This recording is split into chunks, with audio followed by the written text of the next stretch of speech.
another research article and study that was put forth by Mayberry and Lack was in 2003. So you can see that this research is almost a decade old. But this study had 3 different groups of deaf folks. We have a group of deaf second language learners, okay, a group of hearing second language learners, and then a group of deaf late first language learners, and I'll explain each of those. But let's talk about the first 2 groups first, the first 2 groups of second language learners. So you have a group of deaf kids who have deaf parents who learned ASL as their native language, at home, effortlessly acquired, okay? Then they go to school, about 5 to 7, they're exposed to English in school, and they, when you tested their English syntax, they showed no differences between their peers, their hearing peers, okay? Then the second group of second language learners, they're hearing kids who have parents that don't speak English. And so they're at home with their parents are speaking their native tongue, which in this study was Urdu, Italian, German, and French, okay? They go to school at about 5 to 7 years old, get exposed to English, and they show no difference in their English syntax to their peers. They have their first language, their native language, intact, and then they go to school and are exposed to English, and they have no detriments in their English syntax, okay? But if we compare these 2 groups to the third group, we can see how the delay in sign language exposure, specifically ASL, the delay in this exposure, you can see the effect of it. These kids go to school about 5 to 7, but they don't have a language. Their parents don't know sign, and they talk to them, but the input that they get is very limited. And so they come to school and they don't have sign or speech English. They don't have either one. And so they're exposed to it and are being formally taught around 5 to 7, the same time that the other 2 groups went to school. And you can see, I hope you can see the slide, that they have low performance on all levels of syntactic structure. So it's not just about exposure, it's about when the exposure takes place.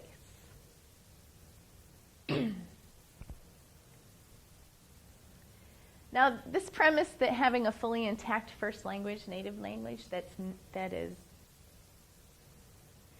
this idea of having a fully intact first language, natively, naturally occurring, effortlessly acquired language, will lead to a second language. That idea comes from something that Cummins put forth called the linguistic interdependence theory. This was in 1989.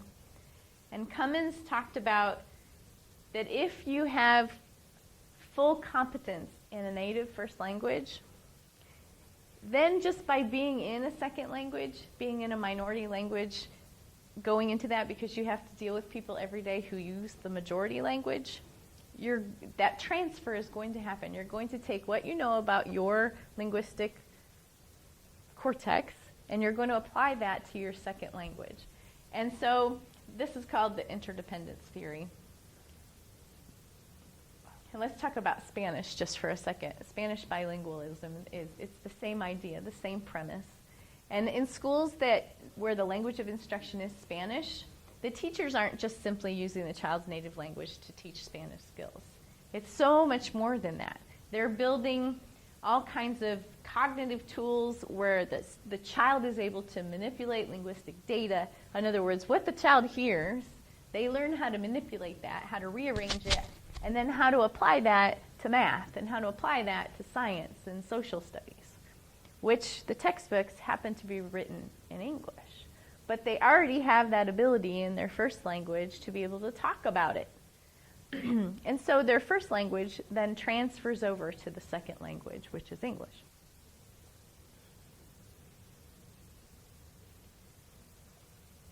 For the deaf child, this go out into the majority language, and because you're in it, you're going to be exposed to it, doesn't take place. There's linguistic, auditory input that is not fully accessible, right? The kids can't hear. And so this transfer of take your first language and it automatically transfers to your second language doesn't exactly apply here because they don't have exactly the same linguistic environment. But if a deaf child is given the ability to develop ASL skills and develop that linguistic cortex and develop that first and have that foundation first, then it transfers over to the second language, which is the majority language of English in the United States. Now, let's talk about specifically how ASL skills can be related to English literacy skills. And in this study, Goldwyn, Meadow, and Mayberry in 2001 talk about reading skills. And their research found that when a child has ASL and also MCE, so some kind of manually coded English, when the skills in those two areas increase, so does their English reading skill. Okay? However, the deaf kids that are only exposed to an MCE system or a manually coded English system, the kids who are only exposed to that and have some increase in complexity in that system, that does not transfer over to increased reading skills. And so it's the kids that have the ASL and the manually coded English that also seem to have increased English skills in their reading. Okay? So it's not just exposure to sign language, it's exposure to ASL that is really important here. In 2002, Preisler talked about that old theory that if you teach a deaf child to sign, it hinders their speech. Well, Preisler, I hope I'm pronouncing that correctly, debunked this theory with his research because he showed that sign language skills, when they increase and become more complex, in turn, their speech skills increase. And so it's actually the opposite of what we've all heard, that if you teach a deaf child to sign, they won't talk. It'll impede their speech. So this absolutely runs counter to that. He said that his research showed that increased signing skills led to increased spoken language skills. So it was positively correlated. In Sweden, we talked about last week that in order for your child to be a candidate for a cochlear implant, you first have to show that you have given that child a sign language linguistic environment for 1 year prior to ever becoming a candidate. And so Sweden seems to understand what's going on and that the exposure to sign is very, very important for a child. And so the proponents of cochlear implants often will tell parents, make sure you're only speaking and don't introduce sign. This totally debunks that.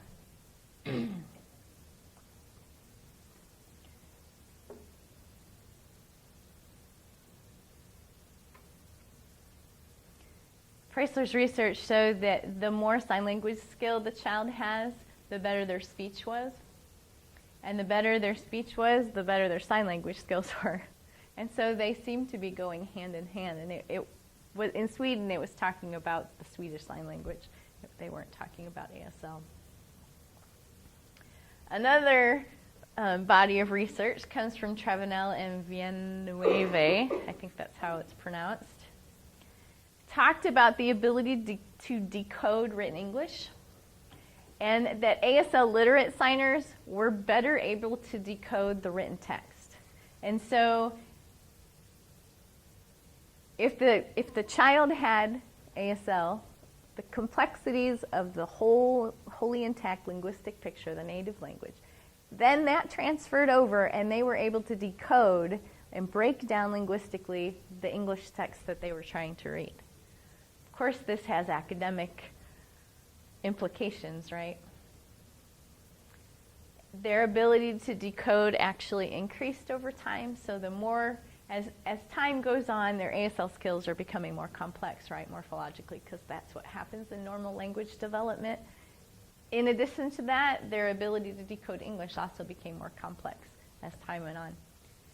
But you'll notice the last point on the slide says that the manually coded English signers, they didn't have the same ability to decode English. Their decoding skills did not increase with time. So even though they were able to sign English better, it didn't transfer over into being able to digest what was in a written text.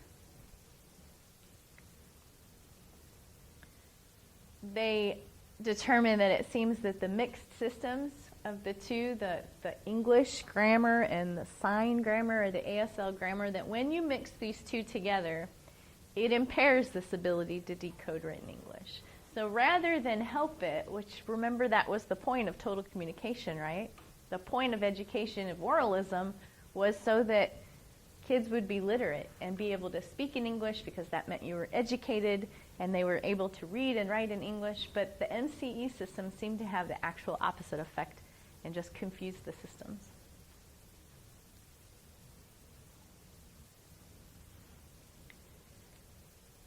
So I mentioned that it's not just about exposure to sign language. It's about when the exposure takes place, right? And I built this argument that it needs to be before they're 6 years old, right? It has to be before they get to school.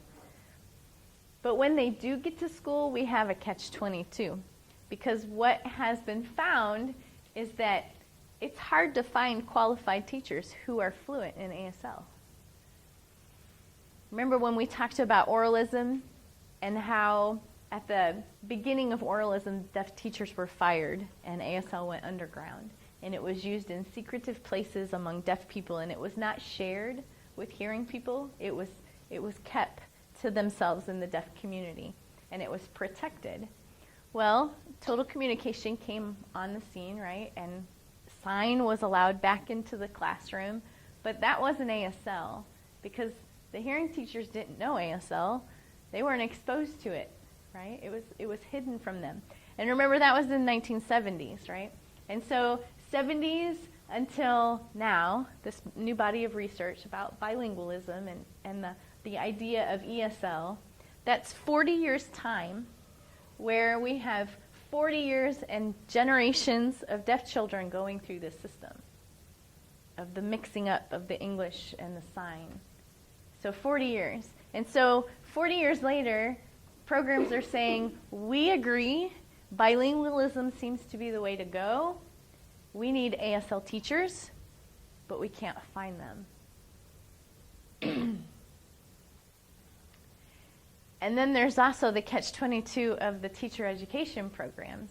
So when people want to become teachers for the deaf, and they go to a deaf ed program, Sherry Cook next door just talked about that, about what she learned in her 2 sign language classes. And so I'll talk a little bit about deaf ed programs at the very end. But I want to talk more about programs in the United States right now that say they're bye-bye, okay? In 2003, there was a survey that went out across the country asking programs that serve deaf and hard of hearing kids, what is your philosophy? What is your language philosophy in your school? And 78 residential schools replied. So they filled out the survey and they sent it back in to Lesotho and Lawless. 19 of these 78 schools said, we are bye-bye schools. Okay, we are bilingual, bicultural. That's our language philosophy here. 19 of the 78. And of all the deaf and hard of hearing students at that time, about 36 to 40% were enrolled at one of these 19 schools. Okay? Now, the shock comes in the next point when I tell you that 37% of these bilingual, bicultural schools were still using MCE as their language to model English to their deaf kids. Okay? And 47% of that 19, okay, so about 10 of them, 9 or 10 of them, roughly half, said that only about half of our teachers are fluent in ASL. And 79% of those 19 schools had no formal curriculum, no formal bye-bye curriculum. And so they wanted to be bye-bye, but there was no formal curriculum of bilingualism in place in their school. and half of their instructors were not fluent in ASL. Kind of shocking, right? In 2009, the American Annals for the Deaf did another survey on bye-bye in our schools in the U.S. At this time, 582 programs responded, and of those 582, 196 said we are bye-bye schools. Okay? But only 19 of those, only 19 of the 196 used ASL as their mode of communication. That means 177 of these bye-bye programs don't use ASL. They use some other means, auditory, oral, TC, cued speech in some schools. Shocking, right? Okay, so we have this idea and we have this philosophy, much like the philosophy of TC, right? We have this philosophy of bye-bye and the desire to be that and not getting there quite yet. And so this leads to a cycle that we have in deaf education where a philosophy is put forth and enacted in our schools without the research to back it up that says this is a good philosophy, we should do this. The research isn't there before the philosophy is implemented. But you really can't get the research until the philosophy is implemented. And so we have this new idea, this new model of deaf education called bye-bye, bilingual biculturalism. And it's a new philosophy, right? But the jury is out. Is it going to be effective? Are deaf kids who are educated this way going to be more academically successful? We think so, but the jury's out because the research is in its infancy.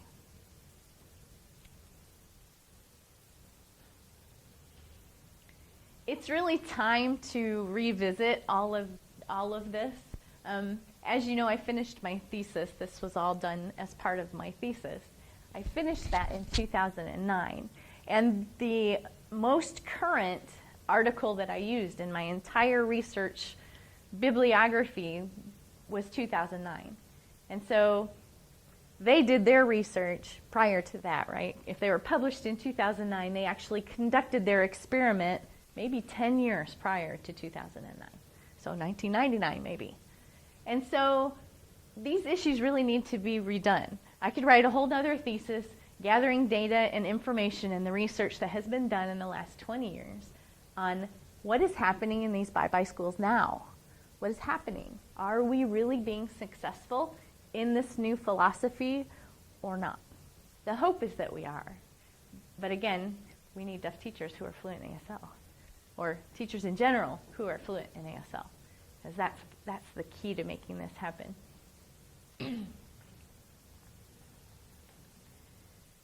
We have a poster, I think it's next door maybe, about the greatest irony here. You can go and do a Google search on the internet and look for sign language for babies and find a plethora of sites. Is it over there? A plethora of sites targeting hearing parents who want to teach their hearing babies how to sign. Lots of projects being targeted towards hearing parents that just want to be able to communicate sooner to their baby. Because remember I told you that signing babies babble first? So communication, there's a lot of frustration when you have a baby, when you're trying to figure out what do you want. And so deaf babies babble sooner. They can tell you they don't want any more. They can tell you they want their milk before they can say milk. And so there are many, many sites that target hearing parents of hearing babies and sell products to them, and there are hearing babies learning ASL because of this. The greatest irony is that when a parent who is hearing has a deaf child, they aren't offered this plethora of information about how to teach your baby how to sign. They're often given information about cochlear implants. It's not my desire today to bash cochlear implants, but often that's what happens, and that takes you down that route of English and oral and not the opportunity to have that fully intact naturally occurring, effortlessly acquired native language that is ASL in the U.S. We need greater awareness of the research that shows that when you give a deaf baby ASL first, they'll be more successful with spoken English and written English. We need to get that word out. We need to tell the deaf. We need to tell professionals in the medical field because they don't know. If they knew, maybe they would offer more options. We need to get the word out, and we need more money for more research. We need more people to do their theses on these issues, and we need to tell people what the research says. We need more research, really. I'm going to leave you with one video. The Deaf Bilingual Coalition does a really good job of advocating for deaf children and their right to ASL. This is their website. And let's see. There we go. I have to hold it. If you can see their mission statement, it says the Deaf Bilingual Coalition promotes the basic human right of all deaf babies and children to have access to language and cognitive development through American Sign Language. So they are all about getting the word out. And if you go to resources and you come down here to light reading, you get all the research that they have put on their website. And it's the research that I'm talking about and others. So more research supporting the idea of a fully intact ASL for your deaf baby first. Do that first. Let them acquire what's natural first. And then add the English to it. It will be much more successful. I'll show you what it can look like. I'm not sure why this is over in the later. This is a preschool classroom, and these are two little deaf girls, two little preschoolers. I'm guessing they're probably about 4 years old, and they're having a conversation about marriage. It is the cutest thing ever. And of course, they're using ASL. They're 4, they're in preschool, they're talking to each other about who they're going to marry. And I want you to watch it. It is subtitled, it's captioned, because this little girl here, she mostly has her back to you, so you really can't see what she's signing. And then the other girl responds to what she said. So it is captioned to help you kind of follow what's going on, what's transforming. My point in showing you is this is what it can look like. This is normal language development that happens in a rich, naturally occurring ASL environment.